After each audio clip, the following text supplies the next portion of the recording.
le groupe Kokomo. Est-ce que vous pourriez vous présenter un petit peu? Alors moi c'est Warren, donc la chanteuse du groupe, guitariste. Et moi je suis donc l'autre moitié.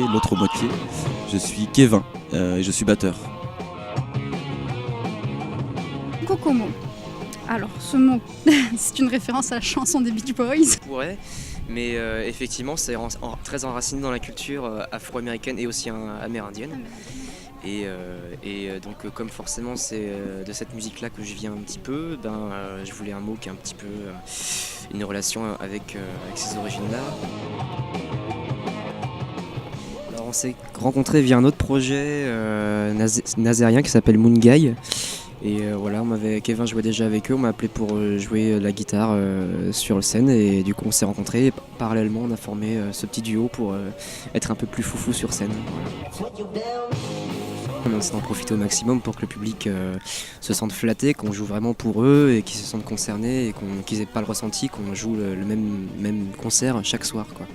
L'avantage qu'on a, c'est qu'on est que deux sur scène, donc ça nous laisse une part d'improvisation assez monstrueuse. Vous avez fait le choix donc de composer en anglais et donc pouvez-vous nous livrer un petit peu vos sujets d'écriture? Donc c'est essentiellement basé sur mes relations amoureuses, plutôt ma relation amoureuse maintenant. Et puis j'essaie d'allier ça avec un petit peu des thèmes mystiques des textes des années 70 justement, donc toujours un petit peu de double sens, ce genre de choses. Voilà, c'est ce qu'on aime, le message qu'on aimerait transmettre, c'est plutôt voilà, de danser et que L'énergie, quoi. Voilà, de l'énergie. Vous avez fait pas mal de scènes, vous avez voyagé aussi du coup. Comment vous vivez ces nouvelles rencontres et votre évolution artistique? On rencontre pas mal de groupes d'artistes aussi parce qu'on fait pas mal de premières parties, on fait pas mal de festivals où on rencontre et on découvre aussi des groupes sur scène. Et puis après il y a les rencontres de l'humain par rapport au voyage comme tu disais, où on a fait l'Inde, on a fait la Chine, on a fait l'Indonésie, où c'est particulier, je ne sais pas si c'est explicable quelque part, chacun a son ressenti, Warren a le sien et moi j'ai le mien. Par contre sur scène effectivement on ressent la même chose au même moment. Et est-ce que ça vous influence quelque part dans votre musicalité?